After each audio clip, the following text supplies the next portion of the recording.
Welcome to Farm Here Daily, a field forward podcast. I'm your host, David Geiger. Today on Farm Here Daily, what are the 2026 priorities for the Iowa corn growers? We chat about the top state and federal issues with its president, Mark Mueller. Please be sure to like and follow the podcast as well as our social media at Field Forward Pod. We would love to have you join our community, keeping folks informed about what is affecting our farmers. This is Farm Here Daily.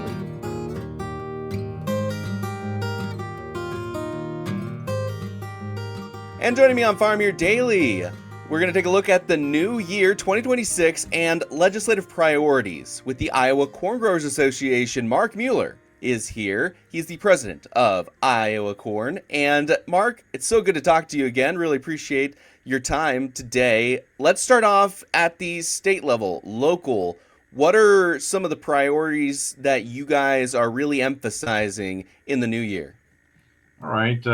I'll just run through the list. We've got multiple issues we look at, but we've got 5 that we brought to the top. We'll watch those more closely. But like I said, Iowa Corn is monitoring dozens of things at the state and federal level every year. And I will say that a lot of things we support, but also of importance are the things that the bad ideas that we stop from getting started. You know, if we can nip a bad idea in the bud, and once in a while that happens, hard to believe a bad idea comes out of the federal or the state legislature. So Impossible. I've never heard of it before. I guess some of our most unsung victories are the ones where you never hear about it because it didn't get started. But among the things we're monitoring this year at the state level, water quality issues. That's not something that's ever going to go away. Conservation, water quality issues, crop nutrients and management, ethanol. That's been a top one for years. We have the CO2 pipeline. We'll talk about that. Pesticide labeling. That's something that popped up last year and will be there again. And then property tax reform. I suppose if I were to start with the last one, property tax reform, I am not sure that the legislature itself knows exactly what it wants to do. They started this one last year, and then they quickly said, well, we'll push it back to next year. I guess I would simply say that Iowa Corn is watching it. We're trying to make sure that something bad doesn't get put in there for farmers. But at the same time, I do recognize that I get value from my property taxes. I get services. I get a good school system. Yeah, nobody likes to pay taxes, but taxes are the price tag of having civilization. So my tax money is not going out the window. It's being used for something that either I or my neighbors or people elsewhere will benefit from.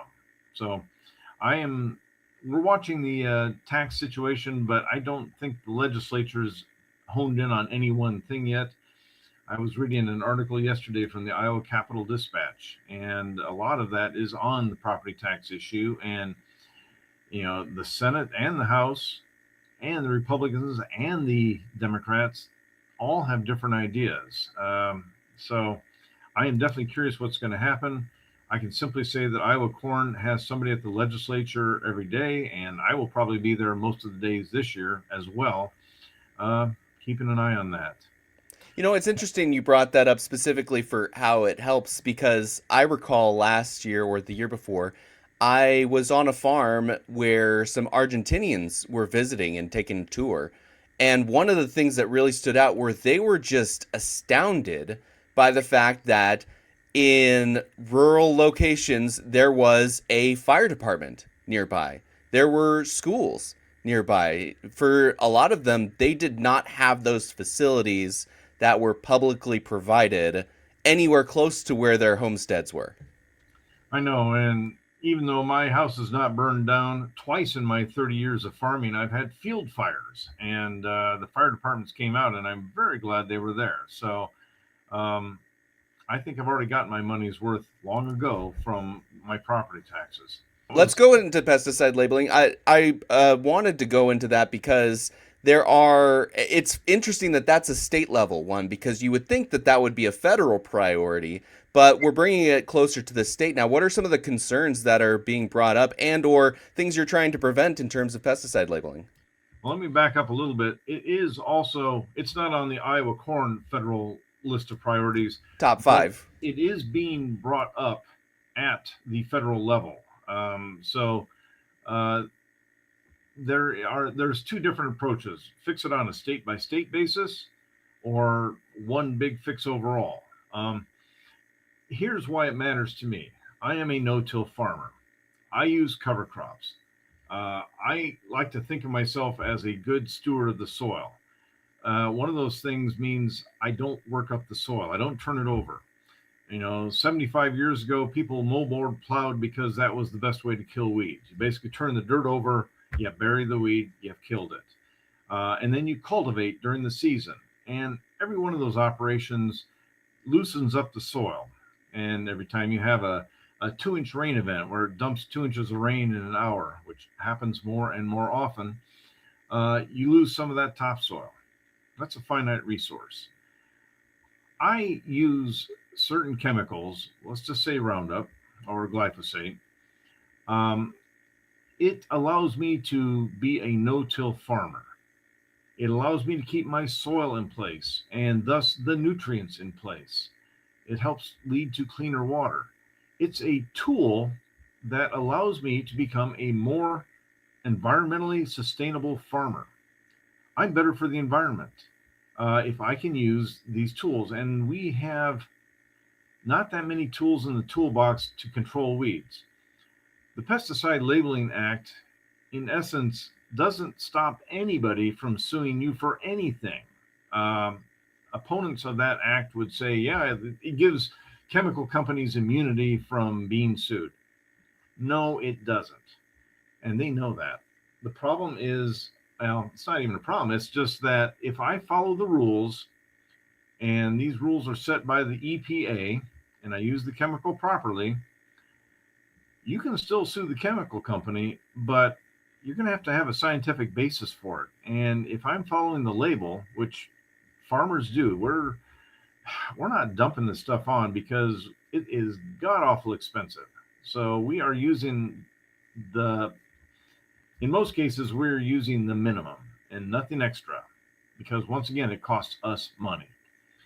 Um, but the let's see, how would I say it? The opponents are saying that this is giving chemical companies free rein to allow farmers to dump chemicals on their fields, and we're getting all sorts of ailments, in particular cancer. It's been labeled the Cancer Gag Act. No, it's not that at all. You can still sue a company, but the opponents would claim that you can. This would shield chemical companies from lawsuits. That's not the case. But what it would do is, if it went through, well, I'm sorry, if this Pesticide Labeling Act went through, it would allow me as a farmer to continue using chemicals, and in particular glyphosate, that help me be a better steward of the environment. And oddly enough, glyphosate is made in Iowa. The largest manufacturer, I think, is in southeast Iowa. If we didn't allow it to be made in this country, it'll be made in China. And I'd say good luck trying to sue a company in China. That's not the only thing we're working on. Let me move on to ethanol. We have a pipeline issue that's been coming up. Right. I've talked to some legislators. It's a mixed bag. Frankly, if the pipeline's not going through your district, those legislators have said they've heard nothing about it. There is no controversy there. Iowa Corn does support a CO2 pipeline for the following reasons. More than half the corn in Iowa goes towards ethanol. Now, ethanol also has a byproduct, DDGs. It's a good feed ingredient, and there's some other co-products as well. But most of our corn goes to ethanol, and the ethanol market has certain sectors, maybe the West Coast and the East Coast, that are willing to pay more for corn that has a lower carbon index score. Now, CO2 is a byproduct of making ethanol, and if we can pipe that and bury it in the ground, that improves the carbon index score of our corn and thus our ethanol.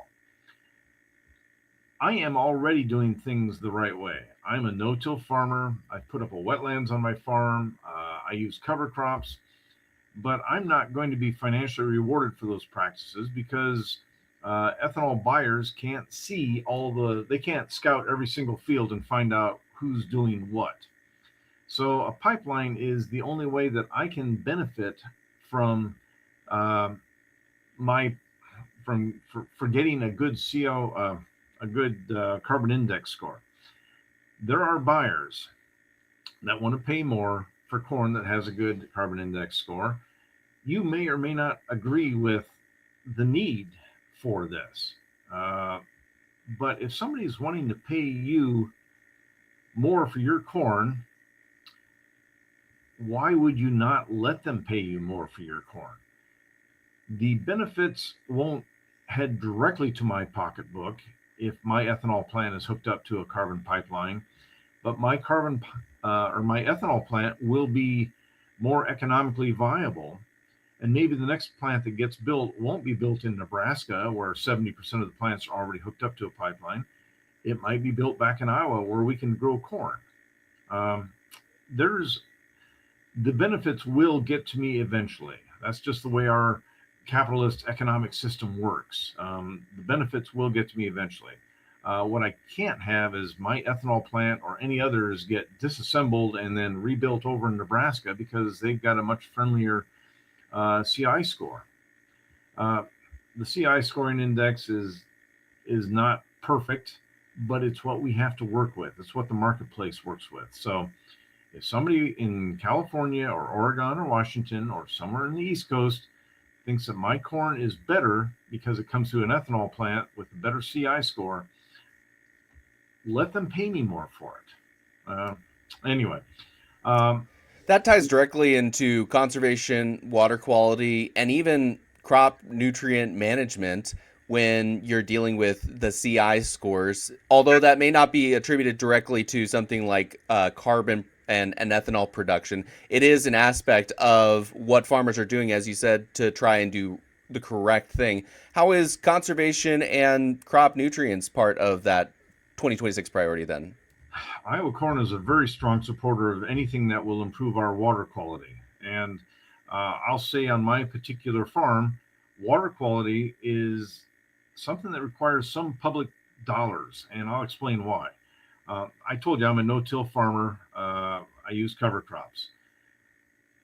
No-till farming actually saves me a bunch of money. I don't need all the machinery that I used to farm with. It saves me several trips, saves me fuel, but in most important, it saves the soil. It keeps my soil on my fields.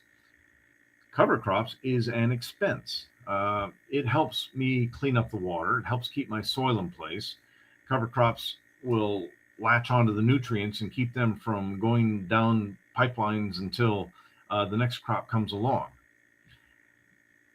Cover crops are an expense, and on top of that, farmers aren't looking for more expenses. Our bottom line, our margin of profit has been very tight for the last few years. I'll go a little bit farther and talk about a wetlands. I had a wetlands built on my property about 4 or 5 years ago. I'm on the Cedar River watershed, so I am cleaning up water for the people that are downstream. My immediate town is Waverly, but you could go all the way down to Cedar Rapids and beyond. So this wetlands helps clean up their water. That wetlands cleans up about 400 acres that gets dairy manure from a dairy that I work with. It's nature's way of cleaning up water. But that wetlands cost almost $300,000 4 years ago. That required county, state, and federal funding. If I had to pay that $300,000 all by myself, it would not have gotten built. Water quality is something that benefits everybody, whether they're 100 miles downstream or 100 years in the future. And I want to have the water on my farm leaving as clean as possible. But my customers also want food that is as cheap as possible. So we have a little bit of a conflict here. The bottom line is that it's going to take cost sharing at the very least, and most of it from the state and federal level, to help us clean up the water. Now, I'm already doing everything I can, but the fact is that it does take fertilizer to produce crops. And if I didn't have access to fertilizer, instead of 200 bushel corn per acre, I would probably be raising 40 bushels per acre. Um, so if we want to keep this country fed, we're going to have to use fertilizer. If we want to keep the water clean, it's going to take a public effort, public-private partnership. I like how Cedar Rapids approached this several years ago. While the city of Des Moines Waterworks was busy suing counties in northwest Iowa, uh, the city of Cedar Rapids was working upstream with farmers, and we were enlisted as the allies instead of being viewed as the enemy. Um, so we're willing to work with people. We want to work with people. We want to keep these nutrients on our farm because they are god awful expensive. I don't want to see my nitrogen going anywhere. Farmers are working at that.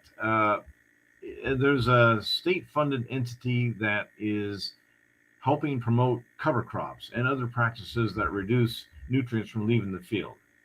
And it's one of those things where I would love to snap my fingers and see this water quality improve overnight.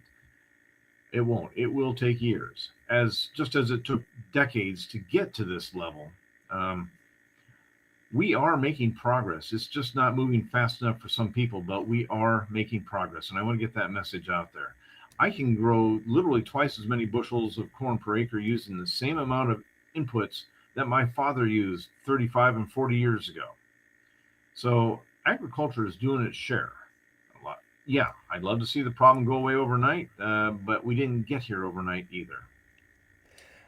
I wanted to take two of the topics that are at the state level that are related to what you're also working on the federal level, which is carbon to an extent and also ethanol. How are both of those different than the state priorities, or are they a similar priority on the national scale? Um, Iowa's already a pretty ethanol friendly state. You can get E85, you can get E15. Those are good for the farmer. And a much a, a fix that would help the agriculture community across the country would be nationwide year-round E15. Wouldn't cost the government anything. It'd clean up the air in a whole lot of places. Um, Oddly enough, in places where you would not expect it to be popular, E15 and E85 are wildly popular. Look at California. They buy more. Every used E85 flex fuel vehicle is getting sucked up and shipped off to California dealerships because the price of gas there, if you get E85, is, I don't know, a half to maybe 60% of what the price of a regular gallon of gas is. My brother's got an E85 Ford F250 pickup, and he's gotten phone call offers. Uh, Somehow dealers have tracked him down, I suppose through vehicle registry, whatever, and they've made offers to buy his pickup and ship it out to Really? California and sell it Wow. because it gets snapped up just like that. So you could say that in some places like California, they're a little more illuminated as far as the value of E15. Even if they're just trying to save money, that would be year-round E15 would be a great thing to have for the nation. It would help that. Um, what was the other thing we were talking about? You said Carbon was another. That carbon's kind of the Iowa front for ethanol, but there's also a national push to include more carbon markets. agreed. And if a farmer wants to participate in that, they can. I work with a company called Indigo that pays me for the practices I do that help, improve my carbon score. Um, it's kind of in its early years, but it has been going for a few years already, and some protocols are starting to be established. Yes, if a farmer doesn't give a damn about his carbon score, he doesn't have to do anything. But we don't stand in the way of somebody that wants to look at that as another product he can market. Good farming practices to result in a carbon score that somebody else is willing to pay for. And for that matter, Iowa Corn is investing in research for other products that can be made out of corn, bioplastics, fabrics. Here's ethanol that can be used as a feedstock for certain chemicals like acetic acetic acid or lactic acid. I mean, yeah, the housewife doesn't need a bottle of lactic acid sitting underneath the kitchen sink, but industry does need that sort of thing. Um, they use those things as feedstocks for other chemicals. Ethanol and corn can be used for so many different things, and that's one of the most exciting areas that I see that is in the future for corn. That's on the horizon. All the things that ethanol can be made with. You can make plastic out of corn. You can make plastic out of soybeans. I think Henry Ford made plastic car bodies out of soybeans 110 years ago. You just have to be able to make it cheaper than you can make plastic out of oil, and that's been the hangup. So we work at catalysts and processes and new technologies that can help us make uh, various products cheaper than you can make them out of oil, or at least for the same amount of money. And we're on the cusp of that. And in fact, there are some uh, companies will pay more for a plastic soda bottle if they can put that little label on there saying made out of biorenewable sources. It's fun. Just as a quick anecdote, over the Christmas holidays, I was watching one of my favorite movies of all time, which is "It's a Wonderful Life." And in that movie, it has right before the Depression them talking about, "Hey, we're trying to make some plastic out of soybeans," and they're talking about that, and then that's kind of a bit of a plot point for one of the characters to make a bunch of money. So they made like plain windows with plastic from soybeans, and it's such it's so embedded in our society of how there are so many avenues of products that can be produced by and from agriculture in the most unique ways. One of the most interesting things I've been involved with at Iowa Corn has been we're working with a company called Radical, and it's a challenge. It's kind of like Shark Tank. It's not directly tied to Shark Tank, but Iowa Corn worked with about 10 other states, corn producing states, and set up uh, we set up a contest. Iowa Corn was the lead on all this, but we put out $1.5 million prize for first and second places, and we got 132 companies from around the world to submit entries. The company that we contracted with hired the experts to analyze these, to look at their business plans, to look at the management skill, and narrowed it down to about a top 30. And then they got that top 30 narrowed down to four finalists. The four finalists, if all their ideas had come to fruition as of time of the contest, um, would have used up probably 2.5, I think it was like 2 to 2.5 billion bushels of corn if their products had all were already working. That was more than our national carryout the first time we did this, which is 2 years ago. We're sponsoring a second one, and we'll probably do this. We've had much greater buy-in from the other states after we led the way on the first one, and we're going to have a second contest. It'll be announced in January. I guess this is January. It'll be announced at the Commodity Classic, and the finalists will be giving their presentations in Omaha on September 9th. But the biggest thing about this is that it brought to surface all these companies that we weren't even aware of. Um, it brought to light. It was a great intelligence bonanza. 48% of the companies came from outside the borders of the United States. So there's global interest in this. Like I said, starting from 132 companies. Some states learned about companies that were within their own state and decided, you know what, our own state organization will work with this company within our own borders. So it's triggered other stuff too. But the overall contest will be in September 9th. The finalists will be announced. The top two winners from the last competition, one made lactic acid and one made acrylic acid, important feedstocks for industry. Mark, In terms of federal priorities for 2026, as we continue that side of the conversation, I think of two things immediately off the top of my head, and that would be trade, and that would be the Farm Bill, which is extremely late, insanely late that there's not been a Farm Bill in 8 years now. What are some of those pushes? What's more? It's hard to even say what's more important because trade's equal, in its ways, but also affected by the farm bill. What are you guys really looking at in terms of some of those subjects? Well, agriculture, more than most industries, relies on international trade.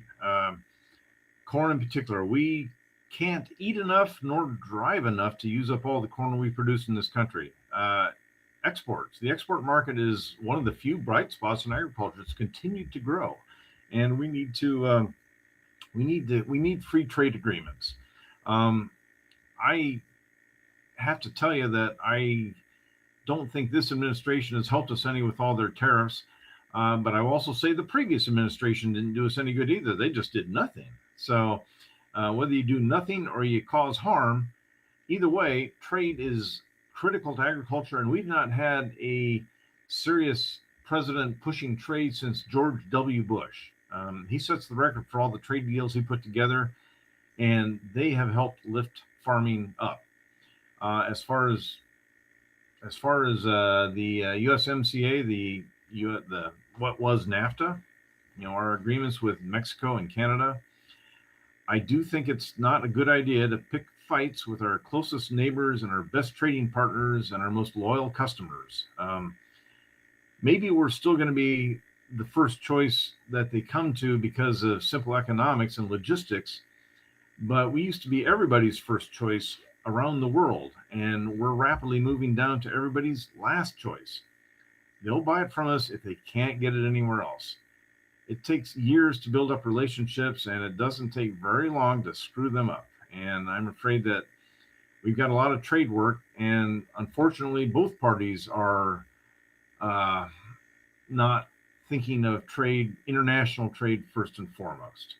Um, as far as other issues, Like the farm bill? oh yes, the Farm Bill. Um, I guess there's going to be a Farm Bill light, and when it will happen, I don't know. I hope people realize that farmers only get maybe 10 to 20% of what's actually spent in the Farm Bill. I wish it was called something else. But I will say that one of the most important things that might happen in the Farm Bill is an addition that was put forth by our Senator Grassley and Representative Hinson. I think it's called the Fertilizer Research Act, and it's meant to explore the forces that lead to the pricing of fertilizer. I will say that I was supposed to be I was in DC here in October. I got out of my combine during harvest, and I went to DC to testify before a Senate committee hearing led by Grassley and Dick Durbin from Illinois. In the end, I got blocked out of testifying, but my testimony was submitted for the record, and I think it did some good. But we have consolidation in the fertilizer and in the chemical industries, in the seed industries as well. I'm going to talk about fertilizer in particular because I just wrote a big check for anhydrous ammonia yesterday. Now, my retailer is not the villain here. My retailer is as much of a victim as I am. He has basically got one company to choose from for phosphorus, one company to choose from for potassium, and two companies to choose from for nitrogen fertilizer, anhydrous ammonia in particular. When I started farming 30 years ago, we had 20 different companies that were involved in fertilizer sourcing, production, or getting it from overseas. Now we're down to 4 that control 3 elements. I can't farm without these 3 elements. I don't need to buy a combine or a tractor every year.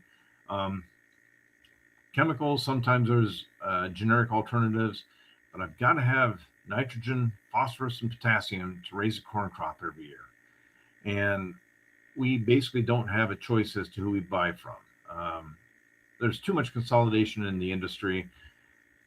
I would love to see our government Justice Department enforce the laws we have on hand. People always say, well, we'll consolidate and pass the savings on to the consumer. Yeah, how often does that actually happen? So that's something that's top of mind because I just wrote a hefty check yesterday for nitrogen fertilizer. at prices that I had to pay 4 or 5 years ago when my corn was probably 50% higher. I was getting $5 and $6 corn, 4 or 5 years ago, and I was paying, I don't know, 800 plus a ton for nitrogen fertilizer. Now my corn is barely $4, and I'm still paying $800 a ton for nitrogen fertilizer, Wow. probably Wow. even more. Um, Supply and demand is not working here. Um, Corn prices go up like a rocket and come down like a rock. For input prices go up like a rocket and then they come down like a feather. So we're just kind of like, they're just hanging up there, and there's no market force. There's no economics justifying that. It's truly a case of a few companies control the market and they got the price up there because they can. They have said, well, no, I mean, there's foreign market forces. Russia invaded Ukraine, and we had COVID. Okay, those are like 3 and 4 and 5 years ago at this point.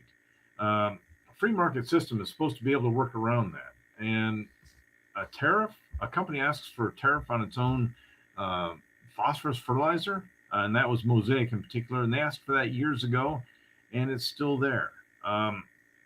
They only wanted a tariff. I think the tariff was like 20%, and they raised the price 30%. That's what tariffs do. They limit supplies, and then they basically allow everybody else to raise their prices. Tariffs that this administration has put on our customers is not helping us. And whether it's crops we're trying to export or inputs we're trying to get for our crop, um, we're not doing. They're not doing us any favors. That's the end of my political rant there. I think that it's interesting because that's it. I feel like for the last 4 or 5 years, people have been giving benefit of the doubt and trying to work with it in some capacity. But there has to be a point in which you just say, I can't pay these prices anymore, and something's not working right. And identifying that, you said the farm bill might be able to include some investigation of this, and it might also be an incentivization to enforce laws we have. So I think that that's an important part to talk about and include in the conversation. Well, it's been introduced as a separate bill both in the House and in the Senate. Will it get lumped in with an upcoming Farm Bill Light? That part I'm not sure about. I will also jump back to ethanol for a little bit. Ethanol, year-round E15, was so close to the finish line. It was ready to be signed, and then a gentleman named Elon Musk whispered into President Trump's ear at the very last second, and all of a sudden, our president changed his mind. We have spoken with the Secretary of Agriculture, and she has promised us that she will be the last person to whisper in Trump's ear when he's ready to sign the next bill. So we would love to see E15 get get enacted. We were so close last time, and I think if we don't get it done this year, it's just not going to get done. But that wouldn't cost the government anything. Mark Mueller, before we let you go, as president of the Iowa Corn Growers Association, is there any final point you'd like to make in terms of 2026 priorities that we didn't really discuss yet, or that you just want to really emphasize as we close out our conversation? Um, no, honestly, I've gone on longer than you probably have time for your podcast. I will say this, though. I'm going to put in a plug for membership in Iowa Corn. Probably every professional that a farmer deals with, from his banker to his barber, is a member of his trade association. If you consider yourself a professional farmer, why don't you join the Iowa Corn Growers? It's one of those things where we have a whole array of people that are lined up against farming. Most people, their knowledge of farming comes from fuzzy memories sitting on the seat of grandpa's farm all tractor. They don't really know what what goes on the farm, or they think farming is like it was in the 1950s and some Dick and Jane book that they read. It is so much more complicated, and yet they're thinking about trying to make the rules for us. You need to be a member of your professional association, and in this case, it would be the corn growers, or if you raise livestock, pork or cattlemen's or poultry, you have the soybean association. you need to be a member of that because, frankly, nobody else is looking out for your interests, and we are sometimes the lone voice in the Capitol that helps push good ideas along and stops bad ideas from going any further. Um, if you're a professional farmer, you need to be a member of your professional organization. Mark Mueller is the president of the Iowa Corn Growers Association, joining us on Farm Here Daily. Thank you so much, Mark, for your time. And to contradict what you just said, I'll always have enough time to talk about stuff going on at Iowa Corn, so I appreciate that. Thank you for having me. This is Farm Here Daily, a Field Forward podcast. Thank you so much for listening. Again, in order to continue to produce this type of local content, we would love to have you join our community. So please follow the podcast as well as our social media channels at Field Forward Pod. You can also find me on social media at Geiger Reports. Again, I am your host, David Geiger, and I'll be back again tomorrow, everybody.